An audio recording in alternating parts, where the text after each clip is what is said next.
पूर्व राष्ट्रपति रामनाथ कोविंद ने विश्वास व्यक्त किया कि राष्ट्र 21वीं सदी को भारत की सदी बनाने की पूरी तैयारी कर रहा है।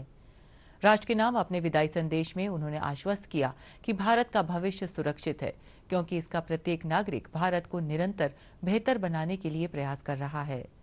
उन्होंने कहा कि देश अगस्त में स्वतंत्रता की 75वीं वर्षगांठ मनाएगा और अमृतकाल में प्रवेश करेगा, जहां से स्वतंत्रता की सदी पूरी होने में 25 वर्ष शेष रहेंगे। उन्होंने कहा कि यह वर्षगांठ गणराज्य की यात्रा में मील का पत्थर होती है और विश्व को सर्वोत्कृष्ट देने की उसकी क्षमता को उजागर करती है। कानपुर देहात जिले के परौख गांव के अति साधारण परिवार में पला बढ़ा वह रामनाथ कोविंद आज आप सभी देशवासियों को संबोधित कर रहा है। इसके लिए मैं अपने देश की जीवंत लोकतांत्रिक व्यवस्था की शक्ति को सत सत नमन करता हूँ।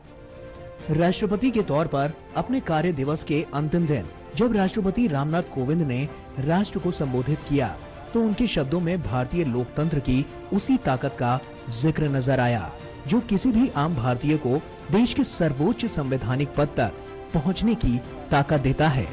राष्ट्रपति ने बीते 5 वर्षों में देश के सभी वर्गों के लोगों के साथ उनके अनुभवों को याद करते हुए कहा कि सभी से उन्हें प्रेरणा मिली है। उन्होंने कहा कि देश इस साल आजादी का अमृत महोत्सव मना रहा है और देश को अगले 25 वर्षों के लिए विकास का एक सामूहिक खाका बनाना चाहिए। हम 25 वर्ष की अवधि के उस अमृत काल में प्रवेश करेंगे जो स्वतंत्रता के शताब्दी वर्ष अर्थात 2047 में पूरा होगा। ये विशेष ऐतिहासिक वर्ष हमारे गणतंत्र के प्रगति पथ पर मील के पत्थर की तरह है। हमारे लोकतंत्र की ये विकास यात्रा देश की स्वर्णिम संभावनाओं को कार्य रूप देकर विश्व समुदाय के समक्ष एक श्रेष्ठ भारत को प्रस्तुत करने की यात्रा है। राष्ट्रपति ने देश की सेनाओं, अर्धसैनिक बलों और पुलिस के बहादुर जवानों के देश प्रेम की तारीफ की तो प्रवासी भारतीयों द्वारा देश और दुनिया के विकास में दिए जा रहे योगदान की सराहना भी की। उन्होंने देश की आजादी में अपना सर्वस्व न्यौछावर कर देने वाले महान नायकों को याद किया तो आजादी के गुमनाम नायकों के लिए भी अपनी श्रद्धांजलि अर्पित की। संविधान सभा के योगदान से लेकर देश को आजाद कराने और नया भारत गढ़ने में महिलाओं के योगदान को भी राष्ट्रपति ने रेखांकित किया।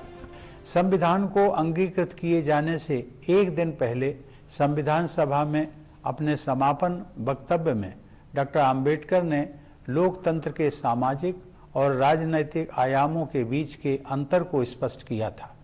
उन्होंने कहा था कि हमें केवल राजनीतिक लोकतंत्र से संतुष्ट नहीं होना चाहिए। मैं उनके शब्दों को आप सबके साथ साझा करता हूं।